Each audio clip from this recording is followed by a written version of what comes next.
Welcome to Connexions. This week we hear from Sharon Dilley, all about following Jesus. A few years ago we had a family holiday to the New Forest. I'm sure that it's lovely if you're into walking, but as a family we really aren't. One day we discovered that there was a bus and boat tour which took us over to Southampton. So all 8 of us trooped off to the bus stop and sat on the open top bus and admired more scrubland, a few trees and some ponies. We eventually arrived at the boat and went across to Southampton.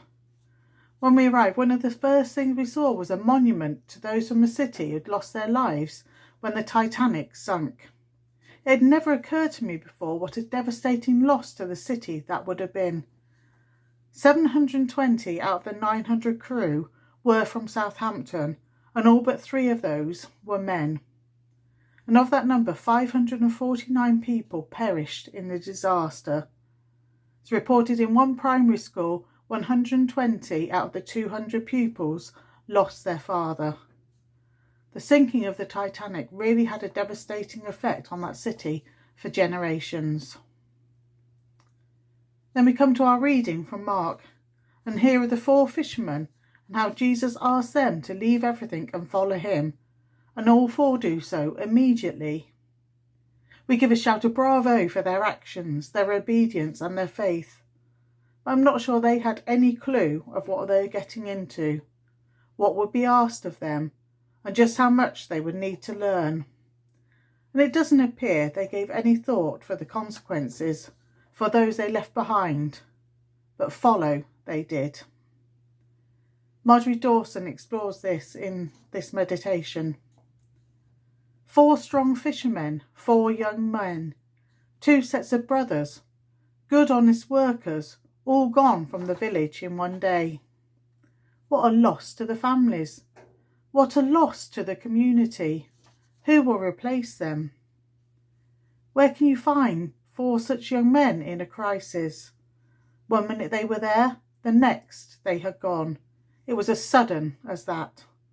Such a shock, such a devastating event.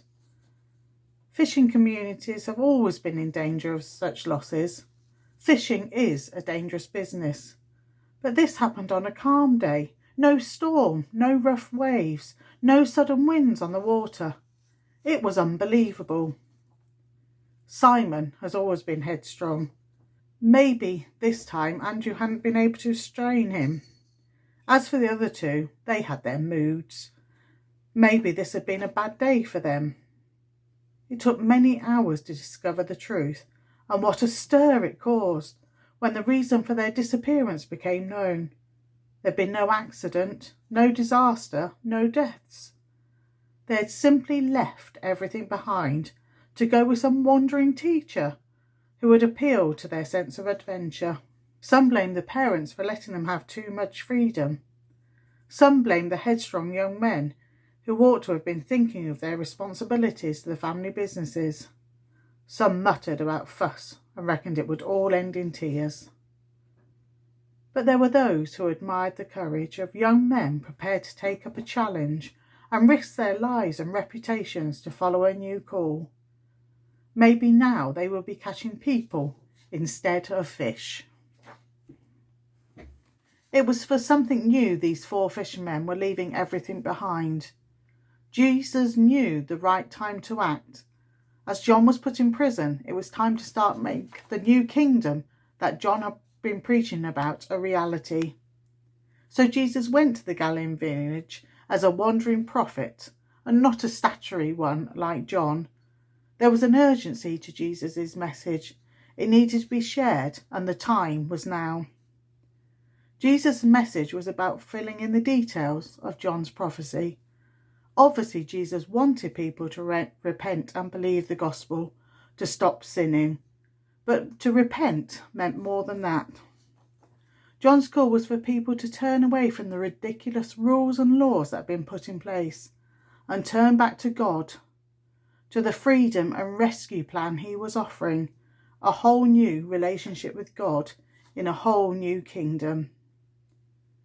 Jesus knew the right time to act because he was in tune with his Father. He spent time praying and listening. but was also aware of the situation with John, so knew it was the right time to advance this new kingdom movement. Have you ever tried to ignore a ringing phone?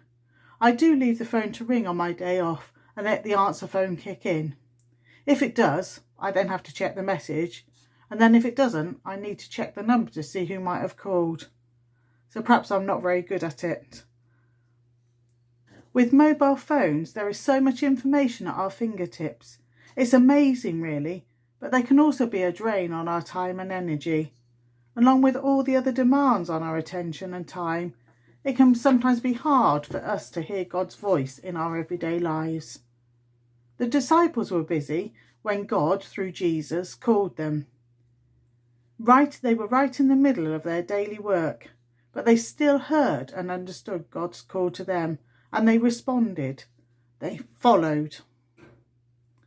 How do you think you would have done in that situation? Would you have responded as the disciples did? Or would you have been so focused on the task at hand that you missed Jesus' call to you? It's so easy to be distracted by good and important things, but are we making enough space in the daily noise to really listen to God? If we get to the stage of hearing God's call, what might he be saying? Jesus didn't choose Simon, Andrew, James and John because they were already the finished article. They were rough, surly fishermen. But as we see from reading even a small part of the Gospels, they each got things wrong time and time again. But Jesus saw the skills that they had perfected as fishermen, the patience and ability to endure hours in the hot sun or the cold wind, the need to notice the movement of the water that reveals the presence of fish, the strength to play a big fish, and the gentleness to land it. These were all transferable qualities. Sharing God's message also demands patience and endurance, sensitivity to other people, and careful attention to the ways of bringing them into Jesus' presence. We can easily see the transformation to becoming fishers of people. So how about us? God isn't calling us to be perfect, but he is calling us to follow. And as we follow and listen, we will be shaped by his love, and we will see how our experiences can be used for his purposes, and how he can use even us to share his good news. I finish with the chorus from hymn 662 in Singing the Faith. Have you heard God's voice? It offers quite a challenge.